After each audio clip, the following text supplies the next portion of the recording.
lights are all on. So, thank y'all for being here this evening. We appreciate it.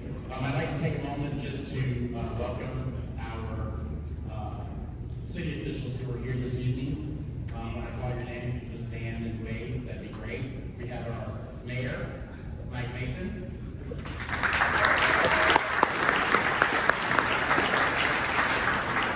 We have Joe Sawyer in the back.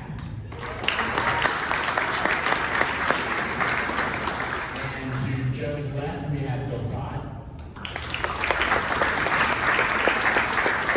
And to Mr. Sod's left, we have Eric Christ.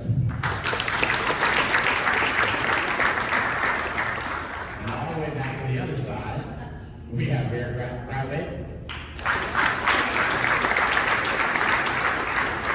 And then back up front here, we have Miss Lori Christopher.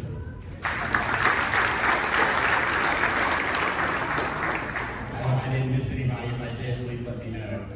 I don't think so. Thank everyone for being here. We appreciate it. We have a wonderful evening planned for you tonight. We did get some submissions of questions in advance on our website through what we sent out on our bulletins for the candidates. Since we have a congressional race that's here, and then along with some state and others, we'll have some different things going, but I'm going to let our wonderful moderator for the evening, who always does a great job. I joke with him all the time that he missed his calling for Jeopardy. Mr. Jim Bloom, if you'll give him a big round of applause.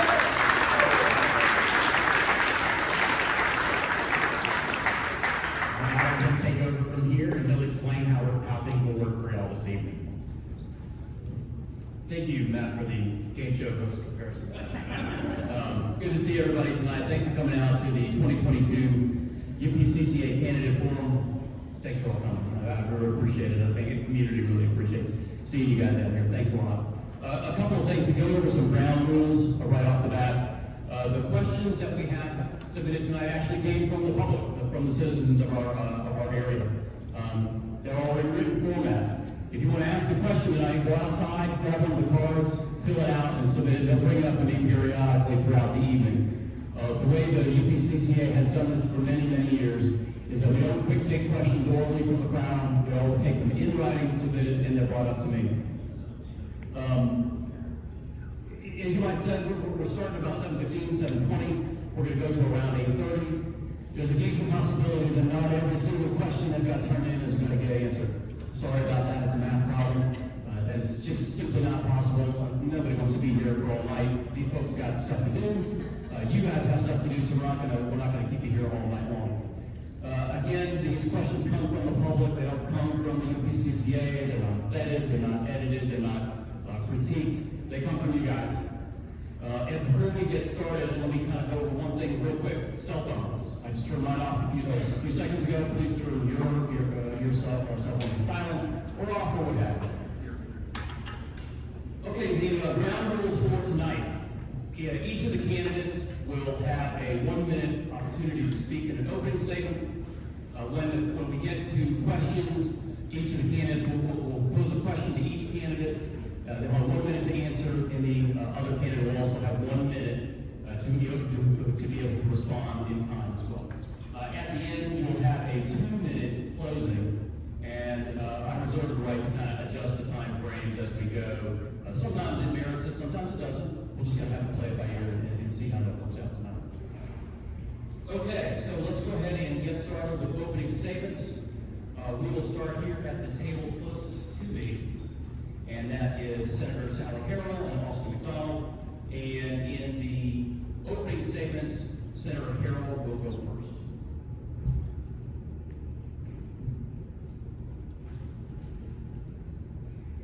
Good evening. I am Senator Sally Harrell, and I serve in the Georgia Senate. Prior to serving in the Senate, I had actually served in the Georgia House, where several years ago, maybe a couple decades ago, I was the first woman ever who had babies while serving in the legislature. Those kids are now in college.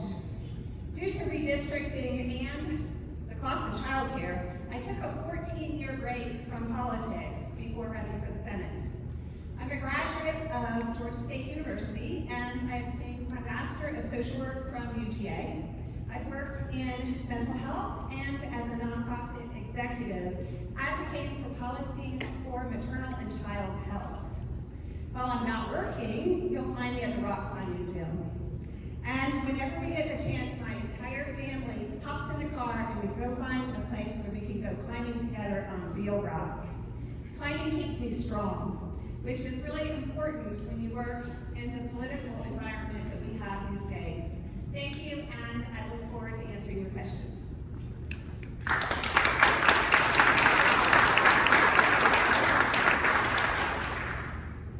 Welcome. Thank y'all so much for being here on a Monday night.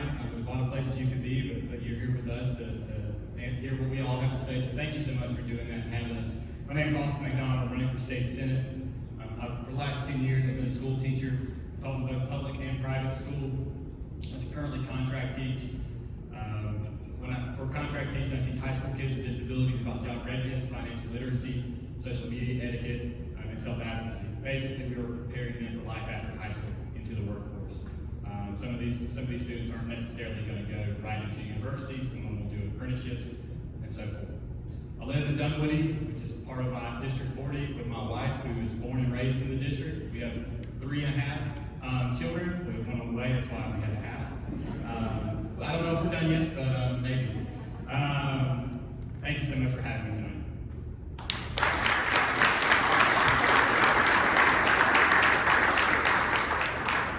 All right, State District 7, Josh McKay and Nabilah.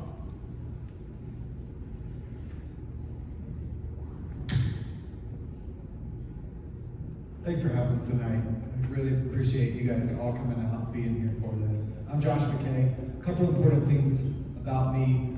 I'm a child of God, a husband to Jennifer, and a father to Joseph and Alice. Those are probably the most important things in my life. I'm not a politician. I haven't spent my career doing politics or any of that kind of thing. I've spent my career making products better, helping creating jobs, and helping people attain their educational goals. The first half of my career was spent here in Peachtree Corners, just right off Jaybird Alley right there, as an engineer, doing making your cell phones work better. I also worked with public safety, making their handheld and mobile radios work better. The second half of my career, I started a small business to help high schoolers achieve their educational goals. So we tutor high schoolers every day after school. I think that well-rounded experience, educator, engineer, small business owner, is what makes me the right choice for Senate District 7. Thank you.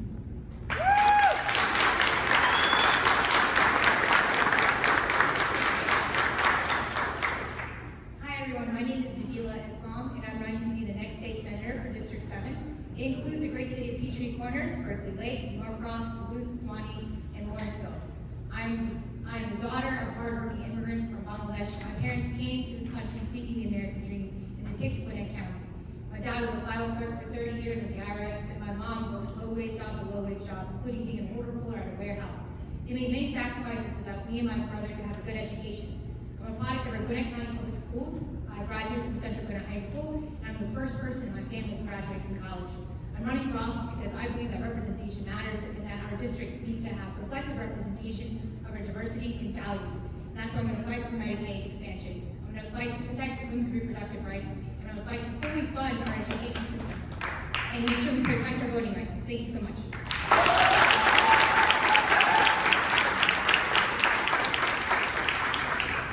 District 97, John Chan and Romman. Hello, I'm really honored to be here tonight. And never in a million years did I ever think I would run for public office. Furthest thing from my mind. But I figured I had to step forward. What do we see? We see men and women's sports. We see inflation spiraling out of control. We see crime creeping up from Atlanta. You know, there's a murder right here at the QT gas station. There's break-ins in a lot of these apartment complexes. I'm stepping up because I feel like the citizens should have a safe home, a safe environment, and not have the government overreach, overspend. You know, they just spent $300,000 on a study of Gwinnett Mall. Well, how are you going to do a study without contacting each of the owners and getting agreement? That study, you might as well have just burnt or flushed it down the toilet. It wasn't worth anything. And that's our tax dollars. What's happening is it's kind of like a person who makes $50,000 a year and they're spending $65,000. And they think, well, it's not my money. Well, I've been in business for over 30 years. I've grown a company from virtually nothing to 120 employees, doing beautiful work all over the country, winning all kinds of awards. And you do that by getting different people of different walks of life to look at a goal and achieve that goal. And I think that I can do that in public office because I can get along with everybody and I can direct people to get something done. So thank you very much for having me.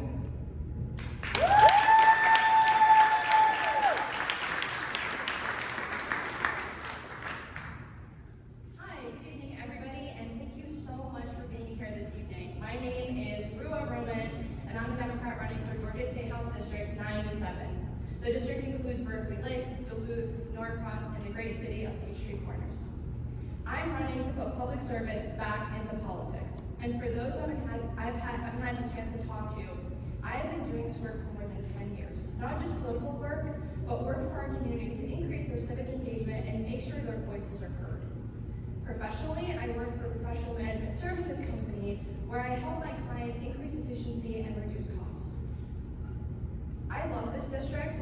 I've had an incredible time talking to a lot of you, and I'm really excited for tonight to be able to talk through some of the issues that are facing each and every single one of us. So if you want to learn more about me, whether it's through this debate or later, you can visit me on our website at Ruwa, R-U-W-A, the number 4, Georgia.com. Thank you so much. House District 48, Representative Robichaux, Scott Hilton. So once again, thank you to the civic organization for hosting this event and a great crowd, great turnout. So I am Representative Mary Robichaux. I currently serve House District 48. I'm going to say I'm a wife, long-term wife, mother of twin sons. I'm also a grandmother. And I am a business executive in the healthcare field. I've had over 40 plus years of experience in that. You know, in that kind of life, I've had great things happen to me, and I think for all of us. One of the best things that ever happened to me was actually when I got reelected. So this is my second term that I'm just finishing. So what happened in House District 48, I actually won my first race by the smallest margin possible. 160 votes out of over 23,000 cast. So we worked very hard, talked to a lot of people. My next race actually we more than multiplied that number that we won by. So very happy. But I'm going to say to all of you, you are now welcome to House District 48, and I look forward to serving you in the future.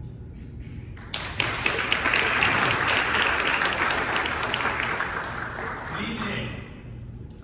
Monday night's pickleball night for me at the Y, but there's no other place I'd rather be than right here this evening with you. And I thank you for coming out. I am a son of Peachtree Corners, former president of the Peachtree Corners Civic Association, worked on big projects like Simpsonwood with the mayor and Lynette, keeping that a beautiful park that it is today. Most recently, having served on the board of the YMCA and helping that organization navigate through the COVID crisis. The reason I'm running is for the woman's door that I knocked on this past weekend. Early 70s, said, Scott, my retirement account is down by a third. I'm on a fixed income. I'm hurting right now. I need your help. I'm running for the mom who's watched third grade reading levels in Gwinnett drop precipitously.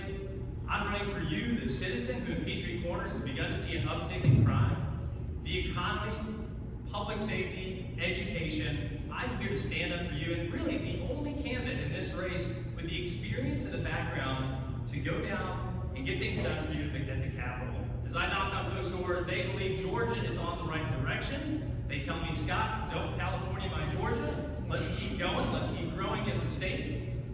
And I would love and have the honor to represent you once again at the Capitol. I ask for your vote early on October 17th and on Election Day, November 8th. Thank you, and God bless.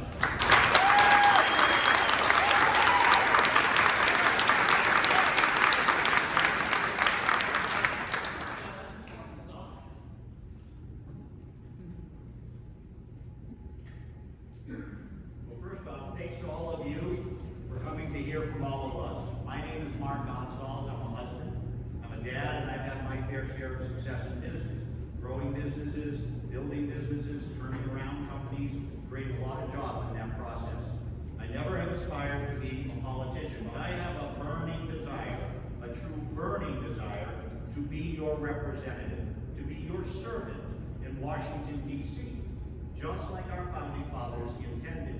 Now we face a consequential question in American history, and that is, do we want the boot of government control squarely on our necks, or do we want our God-given right to freedom? Our unique American freedoms is what made us the most exceptional nation the world has ever seen. And I hope that I have an opportunity to discuss these freedoms tonight, because clearly, in 2022, it's what's at stake. Thank you very much.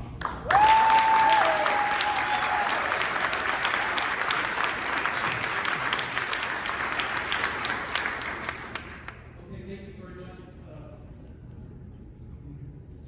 Is this working? Thank you very much for that. So I'm gonna ask questions. They're gonna go down the table. So we're gonna start here. We're gonna end up there. In this first round, Mr. McDonald, you'll go first. Senator Hill, you'll go second.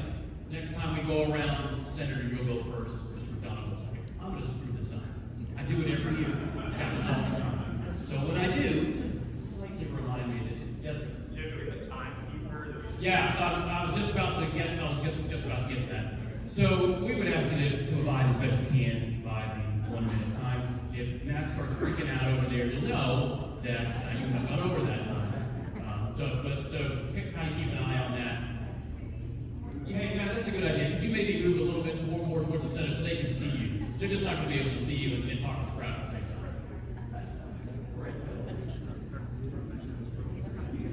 Hey, Matt, how about right front center, baby?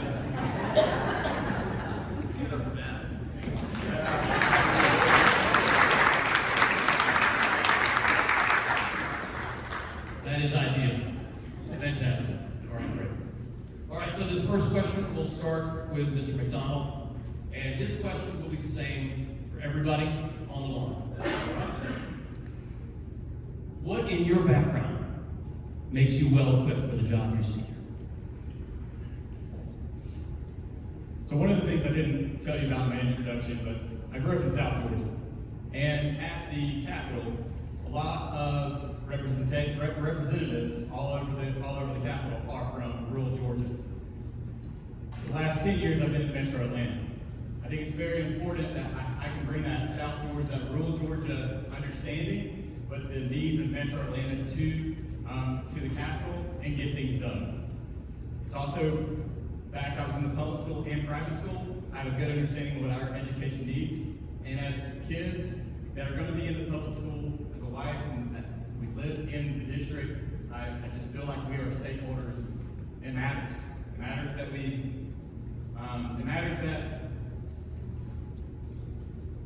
that when someone calls you, you pick up the phone. When someone texts you, you text them back, email you, you respond. It's all about representation.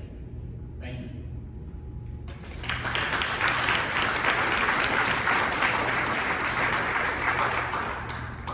When my kids started public education, I struggled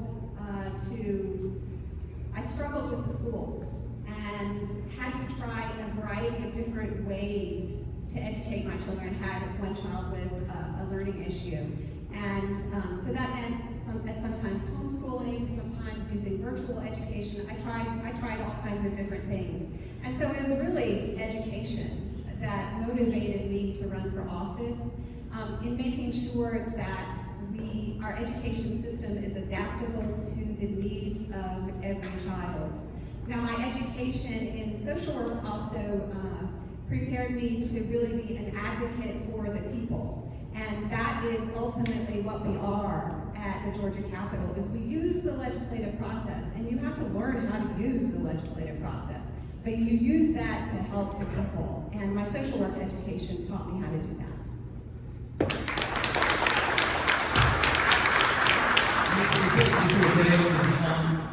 What in your background makes you well equipped for this job? Thanks, Jim. I touched on this in my introduction, but I'm an engineer and I spent many years doing problem solving. I also, in my first career, spent time with public safety, working with them, so I negotiated contracts, so I know how to deal with and work with public safety. I also picked up an MBA along the way, and I tutor now economics, so I understand the economic issues we're facing with the inflation runaway, and I think I can help Georgia not suffer the brunt of that.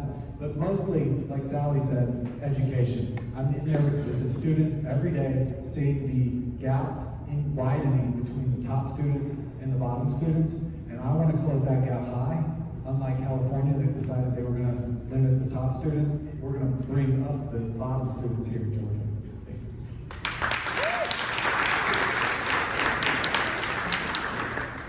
My lived experiences make me qualified to be the next state senator for District 7. As I mentioned before, I'm the daughter of working class immigrants. I know how hard my parents worked, working low-wage job to low-wage job in order to give me and my brother a better life, and how we need to treat workers with respect and dignity. I also am an organizer, and so I've been working in the trenches with elected officials, trying to elect other great elected officials, because I understood as a little girl that if we didn't have the right folks in positions of power, they didn't understand our needs and our struggles, and they weren't going to effectively represent us. So that's why I'm running for office, because I know that my shared lived experiences are the shared lived experiences of this district, and I want to be a voice for our community. Thank you. Mr. Chen, same question. What in your background makes you well equipped for this job? Thank you. So basically, I feel like I am living proof of the American dream. My parents fled communist China in 1949, and when they arrived here, you know, English was my second language. I went to kindergarten not speaking very well. I had to go to summer school because nobody could understand me, you know, and we grew up really poor, you know, getting boxes of clothes that were didn't really fit from Hong Kong. But anyways, what I realized is that this is a melting pot of people from all over the world, and you can do anything you want if you just apply yourself. And you know, I think that people talk about being disadvantaged or whatever.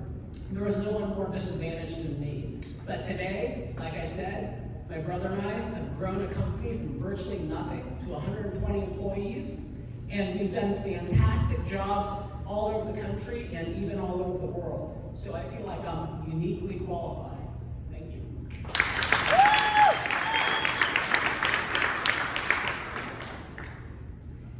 So for me, I would put it into 3 buckets: personally, civically, and professionally. Personally, I grew up here. My family had established a business in Gwinnett County 25 years ago. And I grew up in that business. We would help out when we could, and when we were old enough at least. As my parents worked really hard to provide for us, I went to public schools that entire time, from when we moved here when I was in 3rd grade until the end of my high school career. Civically, I spent the past 10 years working to protect our civil rights while increasing civic engagement in our state. And last but not least, professionally, I work for a professional management services company, as I alluded to previously, where I help my clients figure out how to work more efficiently with less resources and figure out a way to solve big policy problems. That includes on the federal level, on the state level, and on the local level. Last but not least, I have a master's in public policy. So not only do I have a business/professional background, but I also have a public policy background with a ton of experience in the civic space. So it's not like I'm one thing or the other. I actually come from multiple worlds. So that's what makes me uniquely qualified for this position.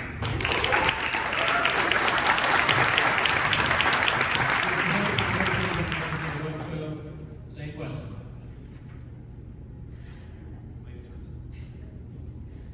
So as I said, I'm a healthcare executive for over 40 years. My specialty is actually creating systems of care across states.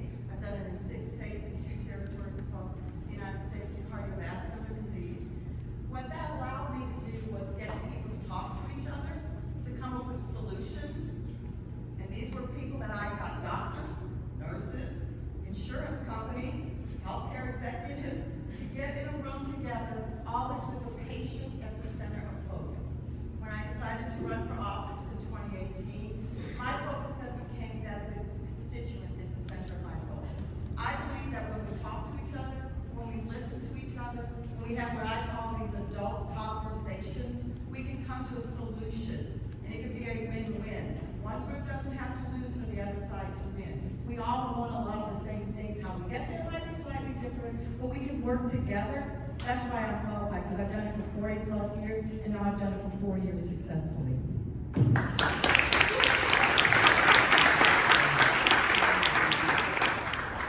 My opponent's fantastic, and I'm grateful for her service, but here's the hard facts. In 4 years, General drafted 5 bills, 0 of which had Republican co-sponsors.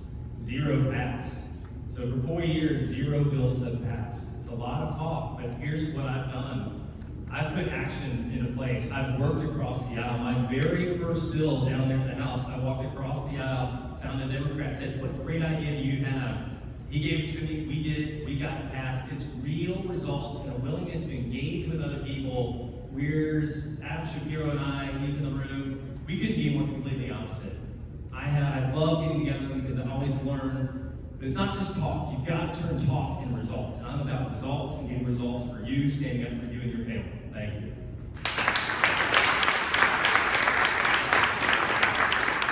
You can go first. It's about a resume, it's about results, it's about reputation. I do what I say I'm going to do. I don't overpromise, I actually overdeliver. And from my side, it's very interesting.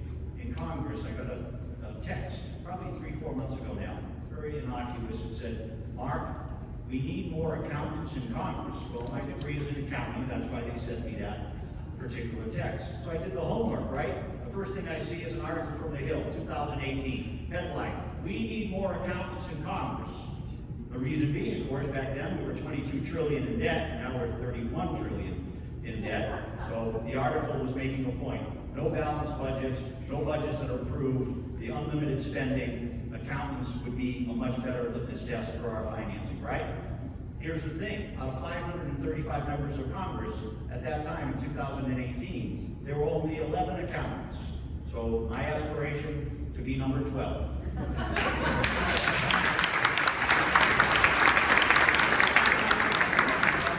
Anything here except this time the order was Senator first, second. So here's the question. Again, this is another question that'll fly all the way down the line. Are we headed for a recession? What can you do in the General Assembly or Congress to help? I am not an economist, and I do not claim to be an economist. One thing you have to learn when you get elected is this is a citizen legislature. You cannot be an expert in everything. I have heard, though, that it's kind of a natural cycle that we will go towards a recession. So we want to be careful about our budget estimates. Of course, it's the governor's office that makes the budget, the revenue estimate. But my experience in Georgia is that Georgia has always been a very fiscally conservative state and continues to be. By Constitution, we have to pass a balanced budget. We cannot deficit spend in Georgia. We are not allowed to. So I would look to making a conservative budget estimate like we always do in Georgia.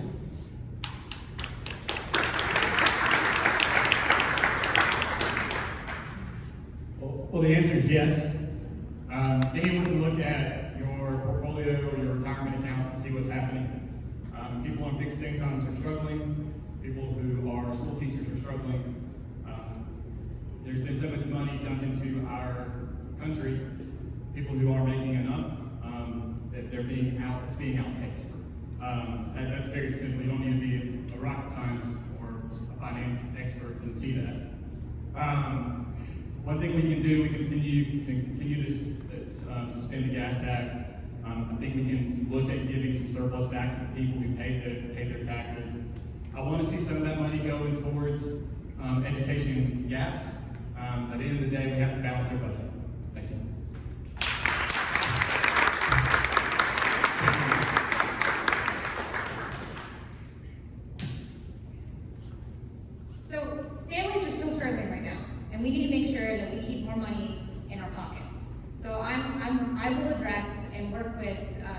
intergovernmental solutions such as, relieving property taxes, making sure we decrease them, and working with our city elected officials. Also, at the state level, we can also waive state sales taxes on essential goods, including baby formula, including strollers and women's essential items.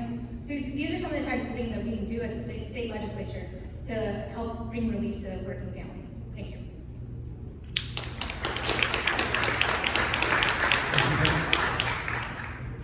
Thanks. I think that we most likely are headed towards a recession.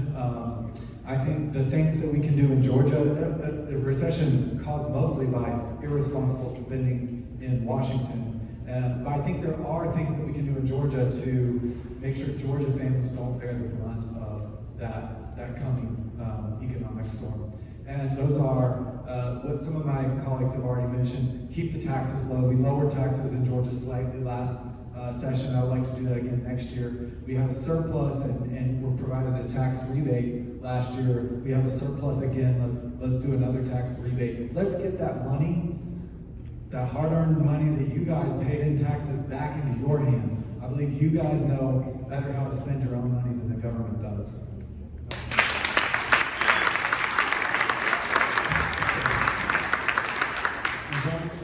Thank you. So I get in politics, we want simple answers, yes or no. Are we going to see a recession next year? It depends. Right now, the labor market is seeing record employment rates, and people are still finding it easier to jump from job to job. That's one indicator we look at for recessions. Similarly, corporations are announcing record profits. However, recessions are also self-fulfilling prophecies, and we're seeing that in the market in other ways. So are we heading towards a recession? I don't know. But are there things we can do to ease that? Yes. In Georgia, we have a record surplus right now. We've already fully funded our rainy day fund. And in terms of the tax breaks that we're talking about, unfortunately, those go to the top 10%. Right now, a typical earner is going to see maybe $29 in savings on their taxes, compared to the rest who are going to see thousands of dollars in savings. We need to make sure that we're using that surplus to help those that are going to be impacted the most by recession. And whether that's tax breaks or actual rebates that from this taxes they already paid, there are various ways that the state can use but chooses not to. Additionally, things like Medicaid expansion could help reduce some healthcare costs to ease the current burden on people in Georgia. So there's definitely some things we can do at the state level, regardless of whether or not a recession happens, to ease the current concerns that people are facing in their daily life.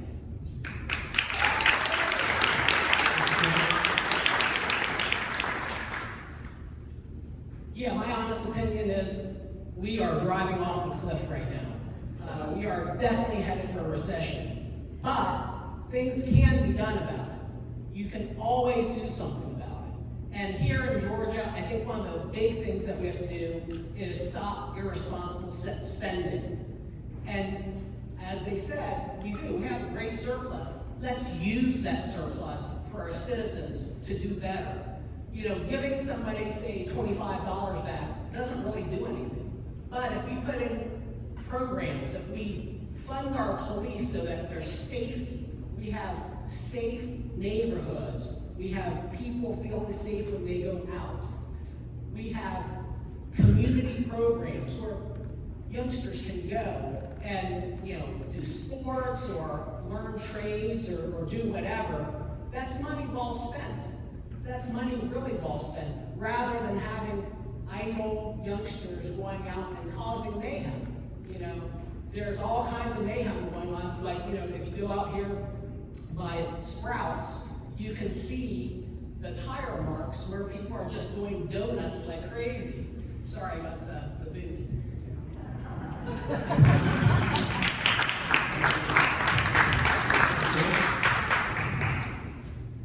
So the definition of a recession is 2 quarters of decline in GDP. We are in a recession now.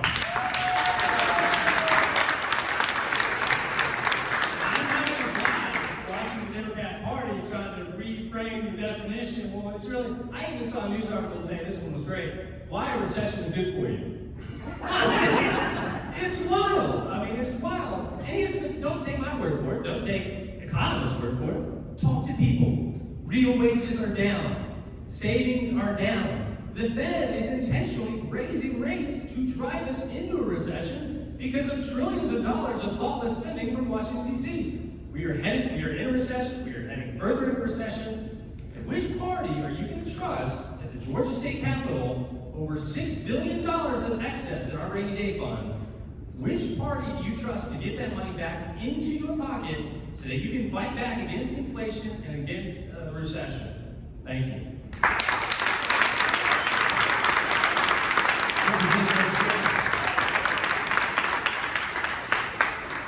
Recession, inflation, obviously those are terms we all care about. We also have to remember here in Georgia, we got $12.6 billion that came from the federal government, which is being used to get money back into your pocket to eliminate the gas tax for the time being. We are now reducing the tax rates on everyone. In my terms of service, again, Fulton County, I know it's not here, but for the first time ever, Fulton County seniors are going to have an educational tax abatement done in a bipartisan manner that I led the Democratic side. You know, it's interesting when we talk about budgets, what we can do. A lot of things can be done, but I do agree that we need the money back. But how do we use it? We need to use it responsibly. We need to make sure that we don't dig deeper. That's why, as Senator Harrell said, we always do a conservative budget, and that's under whichever organization or whichever party leads the group. It has to be balanced, period. When we were going into COVID, we cut the budget by 10% at this state, because we didn't know what was gonna happen. We didn't. That's what all of us voted for. Ultimately, though, we were able to refund some things because monies came back in. So that's how we have to adjust things.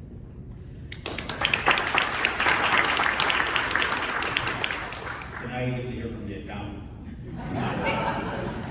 So you want to end the recession? By the way, I just have to say this.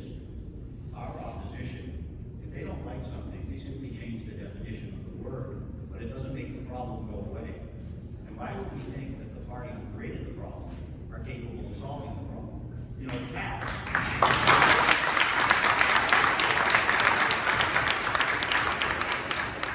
Inflation is the most hideous form of tax to the people who can least afford it. We're burdening the average American family now with over $600 a month after taxes to be able to take care of their needs in their house. 58% of these households don't have $1,000 of liquid cash to take care of an emergency. So when somebody says we're on a razor's edge, we are very much on a razor's edge. I said freedom earlier. This is economic freedom. You don't spend and tax in the middle of a recession. For 17 months in a row, the CPI has been up over 5%. The PPI, the Producer Price Index, has also, for 17 months, been up over 5%. If you want to solve this problem, vote Republican on November 8th.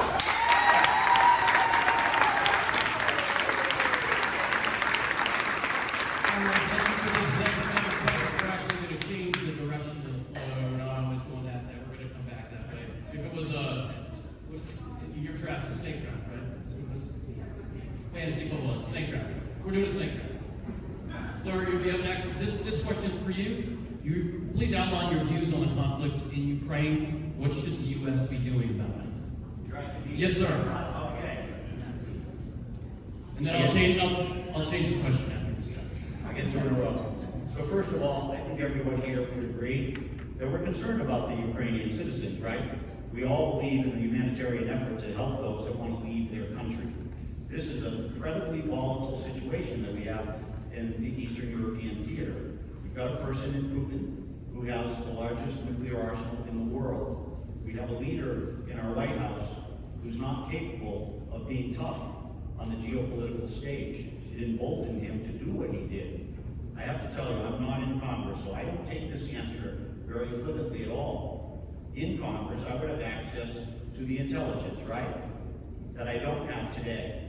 So I think it's very disrespectful for a person who doesn't have that access to that key military intelligence to give you a really, really thoughtful answer. So before I go off on some tangent, I want you to know I would do my homework, I would study the issue, and I would come to a conclusion that's right for our country. This question will be for everybody else on the panel tonight. Please outline your views on the recent decision out of part of the $1.5 billion incentive package given to Rivian Motor Company. And I believe, Representative Robichaux, you are first.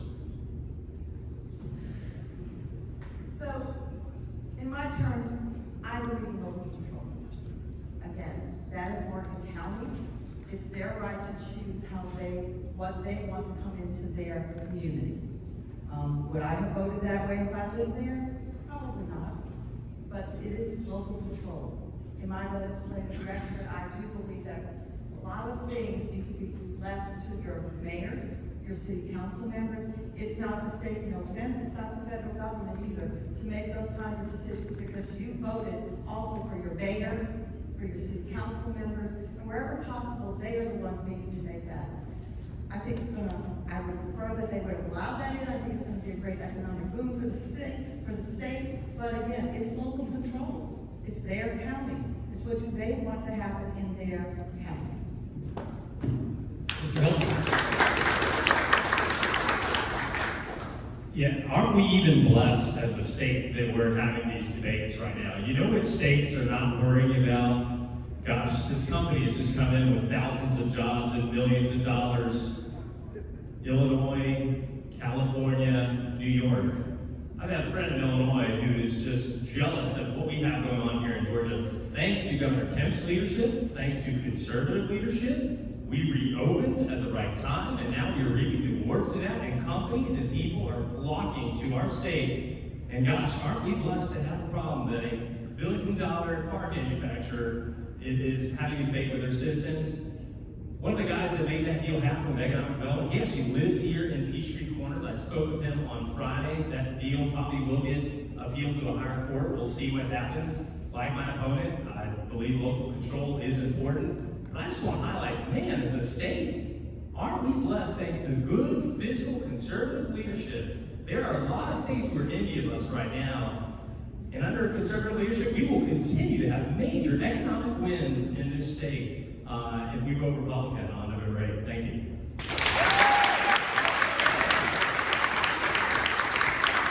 Mr. McKay, you were up first. May I restate the question? What are your views on the recent decision out of Morgan County, which struck down a key part of the $1.5 billion incentive package given to the Rivian Motor Company? Mr. Chan, I believe you are first. Thank you. So, there's not a really good way for me to answer that because I don't know all of the facts. But I do believe that this should be taken care of at a local level.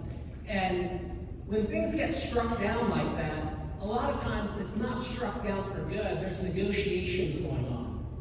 There's give and take because Morgan County obviously wanted something that they weren't seeing. So it's a negotiation. So you can't say that it's right or wrong because none of us have the facts. But like Scott said, I think we're extremely fortunate to have the conservative leadership that we have today. That we have companies coming here, that we have people coming here. You know, I have so many friends in California that have left in the last 2 years. Same with New York. You know, there's a saying, no California, my Georgia. And yes.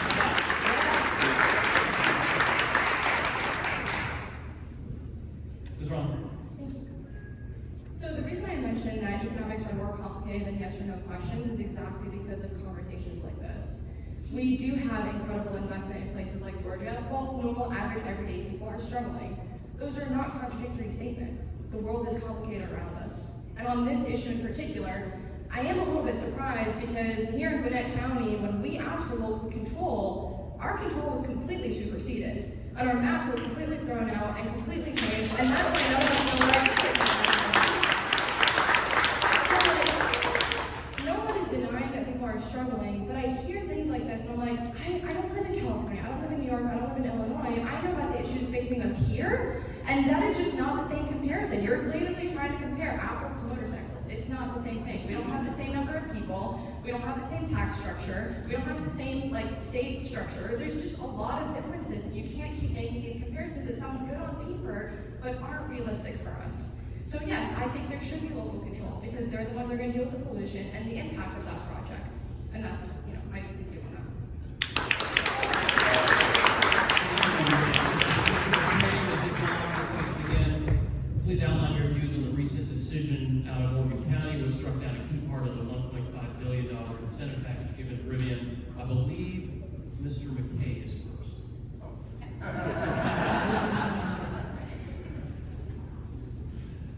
controversy.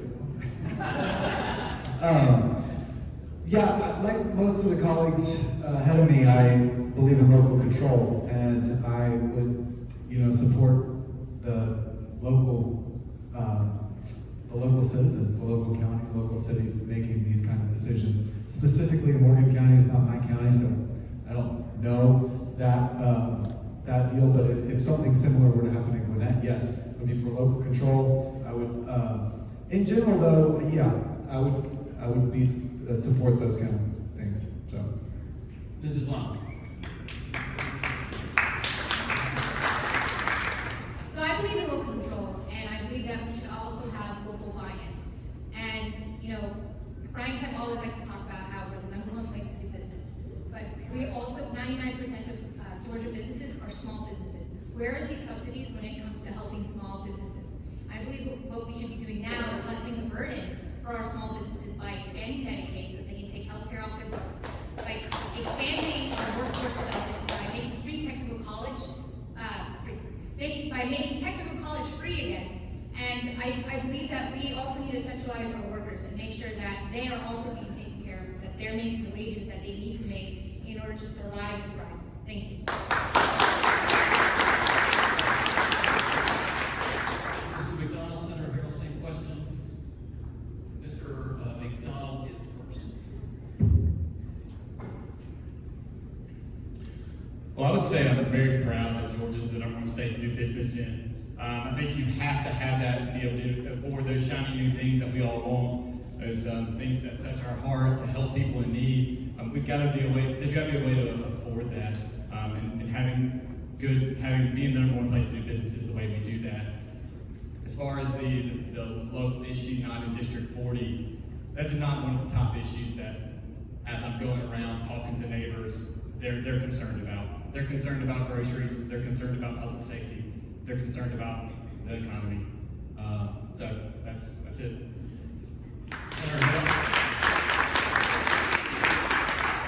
I actually drive through this area on the weekends because I make a trip frequently to visit my in-laws who are getting older and provide some elder care for them. It is a beautiful, historic community, and I've seen the signs, no Rivian.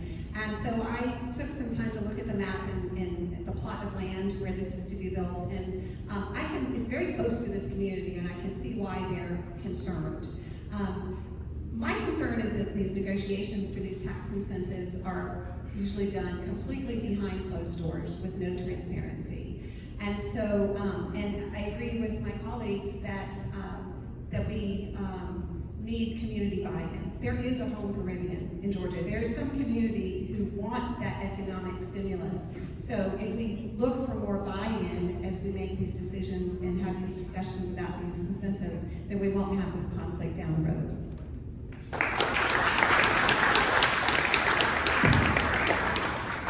Senator, we're going to go back the other way. So here's the question. Mr. Gonsalves, we'll change when we get to you. Georgia is experiencing record teacher vacancies. How do we avoid teacher burnout? I can understand why teachers are burned out with everything they've been asked to do for the last few years and putting their own health in danger in order to go teach. We need to make sure that we pay teachers adequately. We need to make sure teacher training is solid at the university level so that when they go into the classroom, they're already experienced. They know what they're getting into. So between training and proper pay, I think that is how we should address the teacher shortage.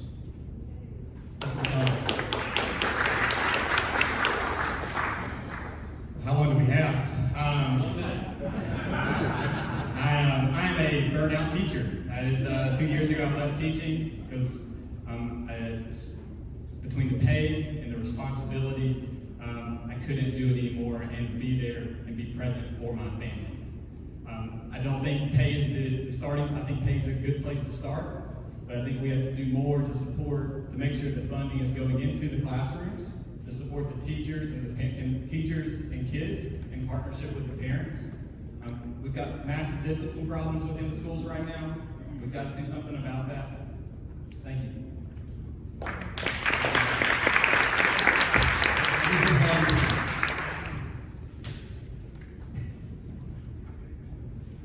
So I received a public education in Gwinnett County. I went to Minor Elementary, Norcross, Cedar Hill, Richards Middle School, Central Gwinnett High School. I know firsthand how important it is that we fully fund our education system, that we increase teacher pay and pay teachers like the professionals that they are, and that we also have smaller classroom sizes so that our kids can have a quality education, and that we also allow teachers to have the autonomy in their classrooms to teach. We need to make sure our curriculum is teacher-led and not politician-led. That's where the burnout is coming from. They're not getting paid enough and they're being told how to do their jobs. They know how to do their jobs. My opponent wants to cut our public education budget, and I believe we need to fully fund it. Thank you.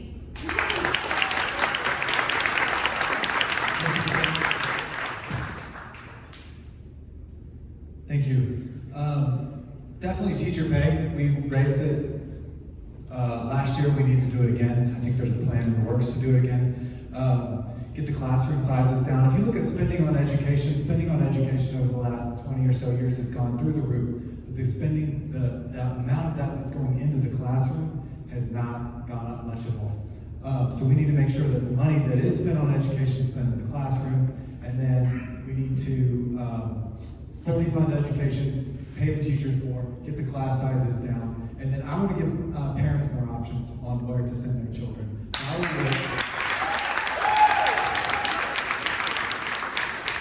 I think, I'm a proud product of public schools. My son is thriving in Gwinnett County schools, but I'm not naive enough to think that the government-run school is the best thing for everyone in here. So the government school could be failing your child, and I want to make sure you have the option to send your child where they need to go to get their education. Thank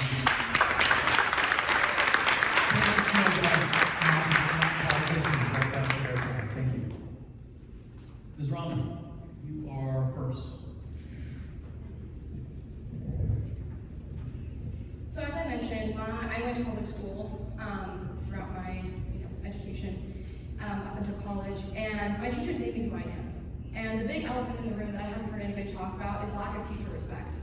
Teachers are leaving the profession because they're being disrespected. They are being monitored, they're being surveilled, they're being called into the principal's office like children for what they post on Facebook as adults. And all of that is happening under the guise of we need to surveil our teachers, we need to surveil our teachers. We should pay them more. We've paused their pay for far too long. But we're also disrespecting them and harassing them. And I know this because I've actually kept in touch with my teachers because they made me who I am. And I constantly check in with them and I say, hey, at my company, we're seeing a record number of teachers applying. Why is that? What's going on? And the stories I'm hearing are literally making my blood run cold. There are books they're not allowed to have in their classrooms anymore that I grew up learning. There are topics that I grew up learning from them they're not allowed to talk about anymore because they are scared of saying quote unquote the wrong thing. People are being told, oh, we're going to actually video record you while you're teaching.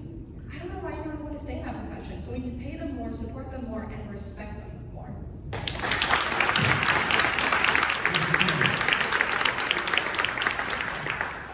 Thank you. Well, I'm 100% for school choice. I think that the money should follow the child. And the reason why you have burnout is that the teachers aren't getting a great product. That's why people get burned out. That's why people get tired.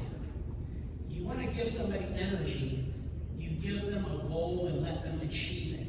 And that's what our teachers need, a roadmap to handle the education system. Sometimes people look at what I do and they say, oh my God, you never stop moving. How do you get so much energy? And the thing of it is that you create your own energy. It's kind of like, let's say you're really tired right now. And I said, here's a winning $300 million super lotto. What would happen? Oh my God! Right? Yeah. Because it rekindles all those things where you could achieve goals that you didn't have. But the teacher is kind of held back, and you have school systems that do poorly, and there's no accountability. So the money has to follow the kid.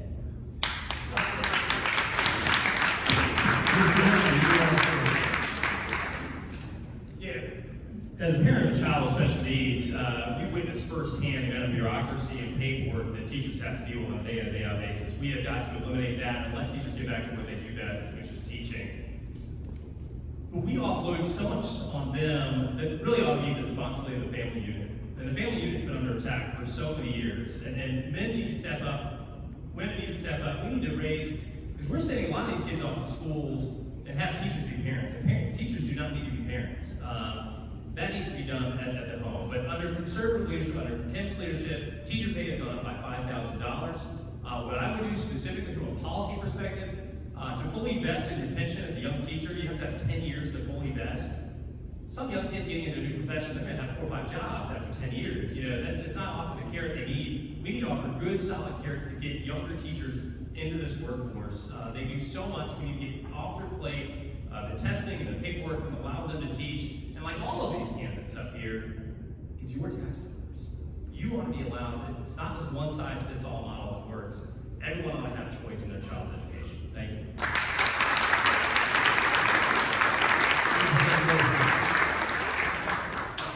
Are there any teachers in the room?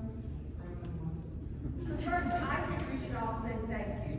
They asked healthcare professionals,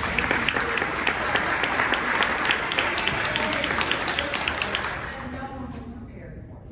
We went from in-person learning, well, I mean, you might say it's not always the best, but they went to a totally virtual system that no one was prepared for. No offense. I hope maybe you were. You know, so part of the things, and when we see that, yes, our scores went down. Think about what happened. It wasn't a normal last year and a half. So when we consider that, I personally, I think as Ruwa said, we need to thank those teachers who stood in those, down in those trenches and continued to do the best they could, doing virtual learning when most of them were not trained to do virtual learning. We've now changed the systems within, we're supporting and we're paying to educate our teachers more on virtual learning because some people want a hybrid system still. I think we need to reduce class sizes. We need to pay them what they are worth. You know, I come from the healthcare field, trust me, those nurses and healthcare professionals, we're not paying what everybody thinks we are. And it's that respect, as we said. So I would also say, the next time you see a teacher anywhere, say thank you.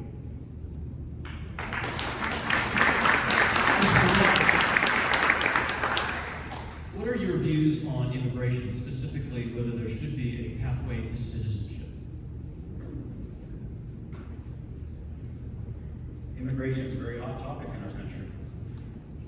An open, wide open border killed 72,000 of our fellow citizens from fentanyl coming across that border from China.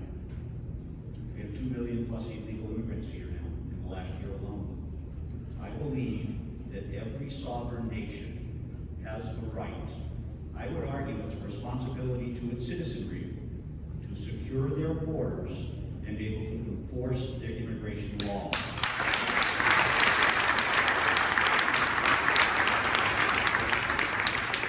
I'm asked a lot about reform. My answer is a very straightforward one. We have to start following our immigration law. Why would anyone in the United States of America believe that we're going to create a new bill that suddenly we're going to follow when we haven't followed the past one? Let's start following the law, and then we can talk about reform.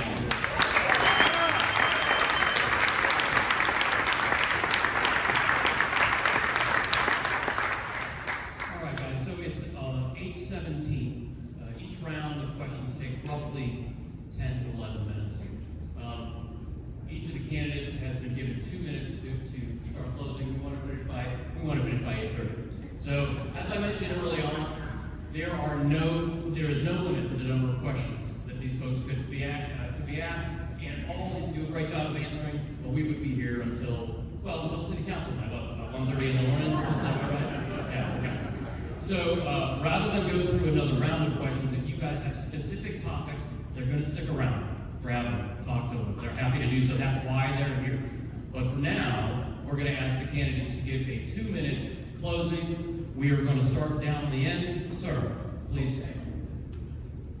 All right. I need to address the elephant in the room. Where's Lucy?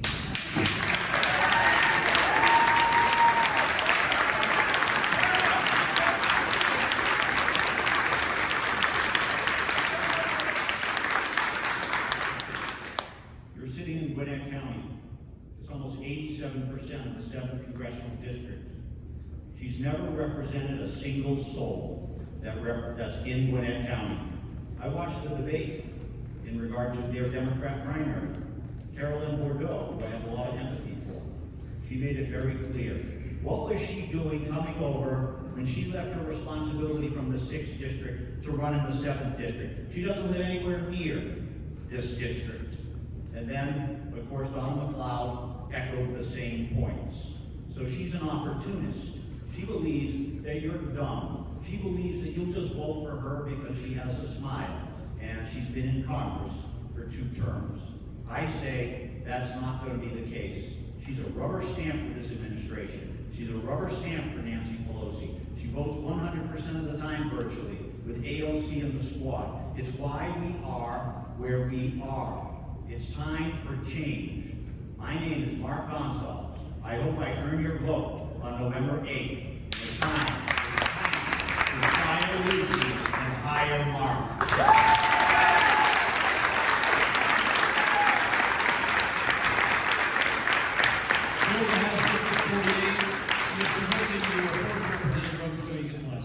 Mr. Hilton. Yeah, I'm going to echo Mark's comments. I've been doing these debates for 10 plus years. This is the first time I've ever seen a congressional candidate skip. And it's really a slap in the face to us, the voter, in this area. This has been a great debate tonight. This afternoon, I was at the Rotary Club, and their motto is service above self. And when you're looking for a candidate to vote for this cycle, that is my ethos. That is what I love, and it's kind of what drives me and my family. I've spent a lifetime of service in this community, working for you. I love this community. I love the people and the work behind it. We have a very clear choice this election cycle. We've got a party that cares about you, that will stand up for you from an economic standpoint, who will stand up for our kids and our parents and our teachers from an education standpoint, and who will fight to keep our community safe. I love my Republican friends in the room, but I want to talk specifically to swing and Democrat voters who are watching everything that's going on right now and saying, I need change. I've talked to a lot of you at your doors. A lot of them who said, you know what, I voted for Biden the first time. I may have voted for Mary. Scott, you got my vote. It's happening time and time again. It happened in 2018 when I ran then. Governor Kemp got 45%, we got 49%, which means almost 1,000 people voted for Stacey Abrams and said, Scott, I believe in you, I trust you. You are a common sense conservative who's not just about words, not just about yourself, but I know I can trust and will go down and get things done on my behalf. I hear you, I see you, I've enjoyed talking with you, and it would be an honor and a pleasure to earn your vote on November 8th. Thank you and God bless.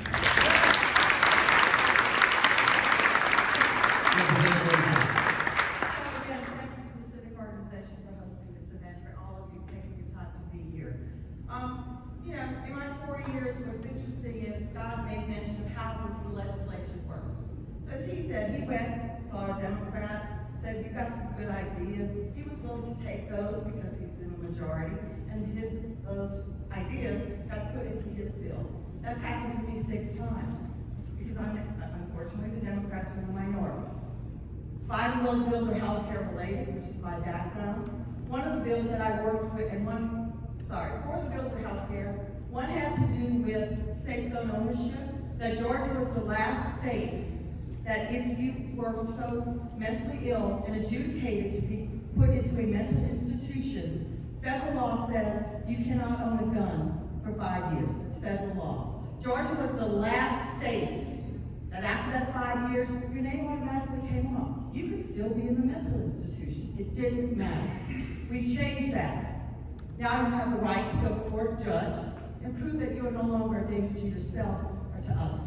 I think that's good. The other thing I worked on, as I said, the educational tax abatement. And that was a bipartisan effort. What had to happen was it had to be Democrats and Republicans working together to get things done for the seniors in Fulton County. Granted, I live in Fulton County. I'm not part here, but this is now part of 48. And I look forward to representing all of you. I think many people in my district believe I have represented them well, and I will continue to do that. So again, whoever you want to vote for, please go out and vote. This is your country. Your vote matters. So make your plan, vote early, vote the day of, on November 8th. Just make sure you have a plan and make your voices heard. Thank you. Georgia House District 97. Ms. Romman, you were first. Mr. Chan, you get the last word. Thank you so much for being here tonight. I love seeing a crowd like this because this is what we need for a healthy democracy: consistent, active participation. But, as I mentioned earlier, a lot of the issues we're facing are way more complicated than yes or no answers, and that's why I said what I said earlier. I respect you all too much to simply give you slogans that will not solve our issues. Right now, Republicans control all branches of government in Georgia. The problems they are talking about happened under their leadership. And there is no room for nuance when every branch is controlled by the same party. And if we really do care about balance, it's time to bring some of that balance back even just a little bit. Because at the end of the day, what we're seeing is we're seeing our election boards being attacked. We're seeing school boards being attacked. I was at those meetings. We're seeing the power of city council being superseded and the power of county commissioners being superseded by people who wanted to draw the maps the way they wanted so they can rig the game.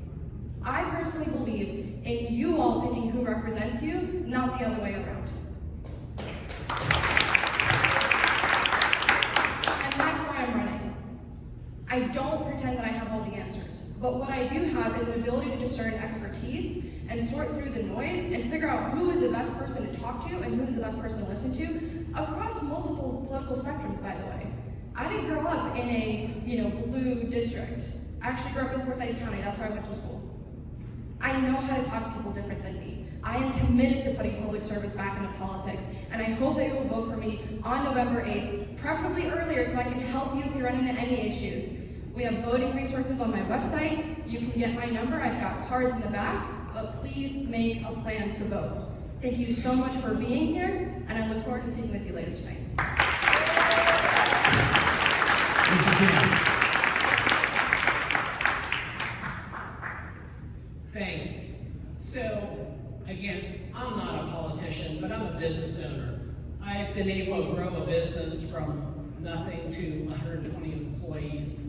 We do fantastic work all over the country, winning all kinds of awards. And we do it because I can get people of all different walks of life to work together towards a goal instead of pointing fingers, And I think that's what happens sometimes in government, pointing of fingers. And what results is what we see today.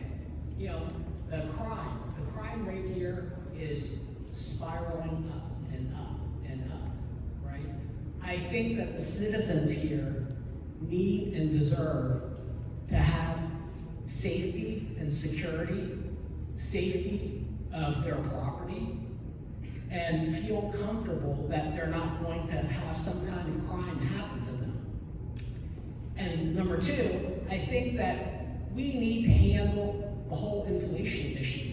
There's so much government overspending. Like I said, Gwinnett just spent that $300,000 on the survey that was useless. That's what's happening. And my background is taking a small amount of money and growing it, because when it's your own money, you know how to spend it. You're not going to waste it. And that's what I bring. Being able to know when to spend money fiscally correctly. The other issue, education. Such a hot topic. We need to have school choice. Without school choice, you're going to have poor schools that don't perform, that continually get funded. But if the money goes with the child, then the great schools will flourish and prosper. So I hope that on November 8th, you vote for me, John Chan. You can come right back here and ask me any question you want. Thank you. Georgia State District 7. Mr. McKay, you were first. Mrs. Lamy, you were last word.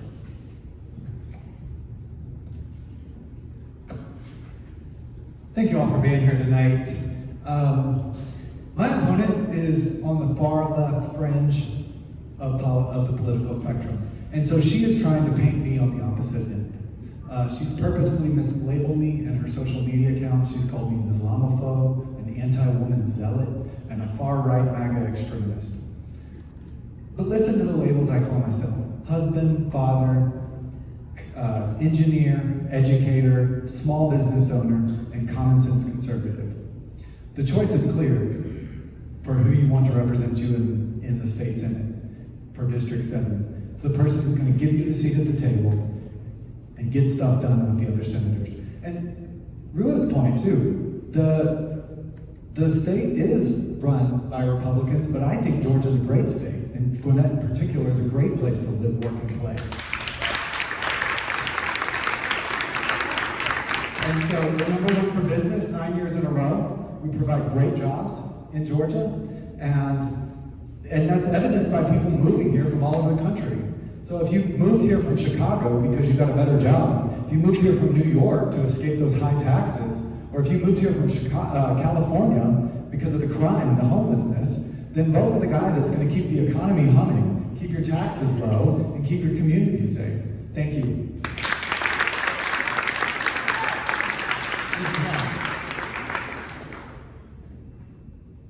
I want to thank the association for putting together this informative debate, and for all of you for being here tonight and taking the time to learn more about us. Again, my name is Nabilah, and I'm running to be the next state senator for District 7. I'm running for office because I believe representation matters. I believe we need reflective representation of our diversity and our values. And I grew up here. I've lived in Gwinnett County for about 25 years. I know this community, and that's why I know I'm qualified to run for this seat, because I understand the lived experiences of the folks that live in Senate District 7. So there's two different visions here. My opponent doesn't believe in expanding healthcare access. I believe we need to expand Medicaid now. My opponent doesn't believe that in a woman's right to choose. I believe in women's bodily autonomy.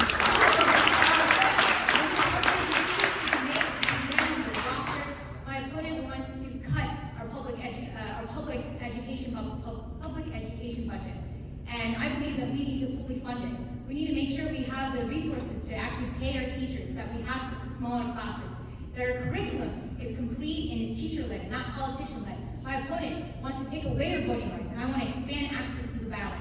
So I hope to earn your vote tonight, and you can learn more about me at NabilahIslam.com. Thank you.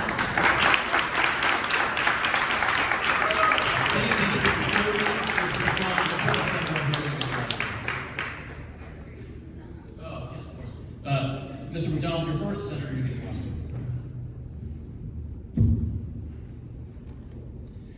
So it just comes down to constituent work. Serving the local community, partnering with cities in my district.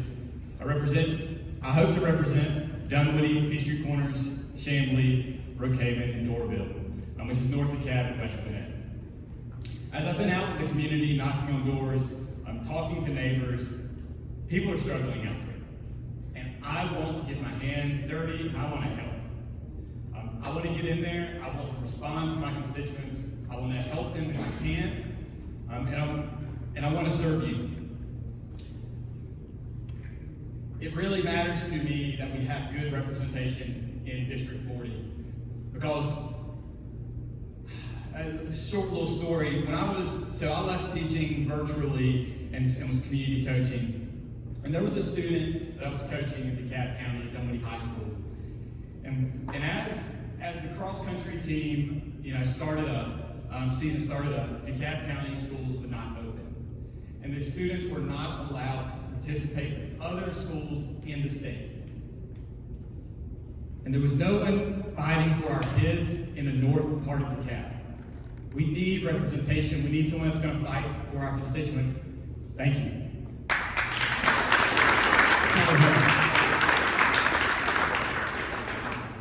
As I look out at you tonight, this is what democracy looks like. So thank you for coming out. It has been, the last few years, a difficult time to lead. Much more difficult than 15 years ago when I was in the Georgia House. I was elected to the Senate in 2018. My first session was my only normal session that we've had the whole time. Because after the first session, that's when the pandemic started. I started my second term under threats to violence on state capitals throughout the nation. And then COVID spiked during every session after that. Yet, I was able to get things done despite all these challenges. Last session, I decided to focus on the budget. The state budget is complicated, and many legislators don't really understand how it works. But here's what I accomplished. I lowered student activity fees at our public colleges by over 40%, saving students up to $1,000 a year. I did this by identifying a fee that was put in place in 2009 that was supposed to be temporary, but had become permanent. Georgia has over 7,000 people, families, who have a member with a disability who are on a waiting list for Medicaid and home and community services. The governor proposed to fund 100 of these families. I worked through the budget process in both the House and the Senate and got 400 additional families access to this funding. I asked for your votes so I can continue to make a real difference in real people's lives. Thank you. Thank you to everybody on the panel. I really appreciate, and I know the community really appreciates you coming out here. All your hard work to get to this point, the hard work that you've no doubt have left to go, and a lot of hard work after that as well. Thank you to everybody in the crowd for treating these folks with dignity and respect. They've earned it, and they deserve it. And thank you very much for doing that. That's exactly why Peachtree Corners and our local area is in fact what it is. Matt, 8:35 is not too bad. Can we go ahead and give a round of applause to our volunteers?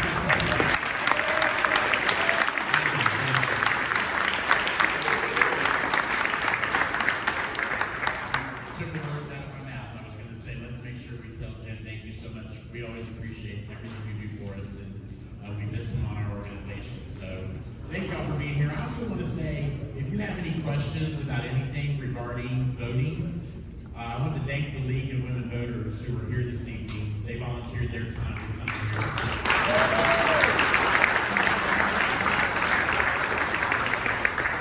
So they have a table there. If you need to know how to vote, where to vote, get with them. They're happy to help you. Thank you to all of the candidates this evening. I wish you all success. We appreciate your time being here. We normally pack up and try to be out by 9, so we'll give you 30 minutes to hang out at your tables and answer any questions for anybody. But I just want to say thank y'all so much for coming out and making all of our programs a success.